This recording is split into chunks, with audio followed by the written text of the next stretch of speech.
The historic drought gripping North Dakota and the Great Plains has been extremely challenging for farmers, from lack of hay to feed cattle to stunted and dried up commodity crops.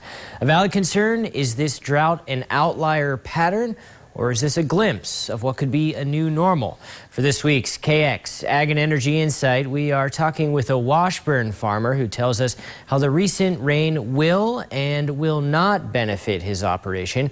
Joe Sheldon operates a 4,500-acre farm just north of Washburn.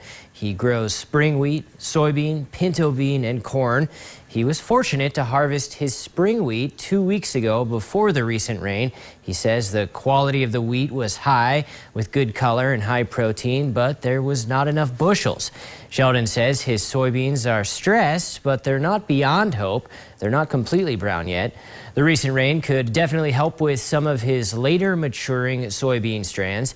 It should help fill the pods with more beans. I think the soybeans will definitely benefit. Possibly some corn will benefit from a shot of rain. But there is some areas of our farm that is probably beyond repair. But still, if you can get some rain on the ground and in the soil to calm the dust and maybe change the cycle that we're in, we absolutely will take it at any time. Sheldon says high commodity prices are the saving grace this year because they will reflect in crop insurance payouts for many farmers suffering yield loss. He told me that the rain situation can change in a hurry in North Dakota and pointed to the extremely wet fall of 2019.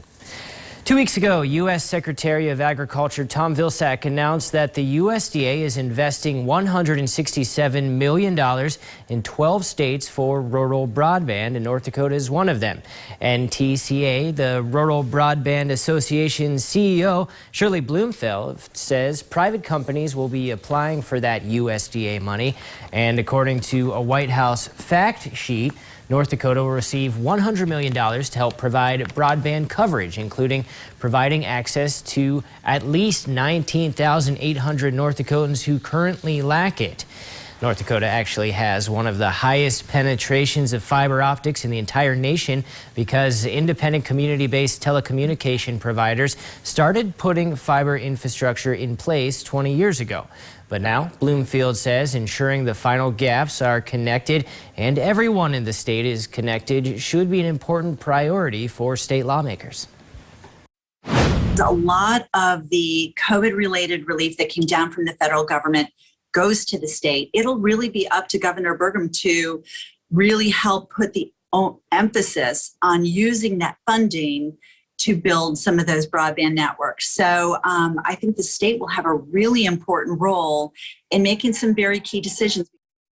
Bloomfield says installing broadband in North Dakota is expensive because the state's vast areas with low population density. She says it costs between $18,000 and $25,000 per mile. Right, I can imagine, but low population density, but yet so important. I mean, just you think of the industries and how vital it is. And then, of course, as we learned last year with education and just those students at home. And yeah, I mean, we've opened the floodgates. I don't think we can turn back. It's essential now. That's for sure. All right, thank you so much.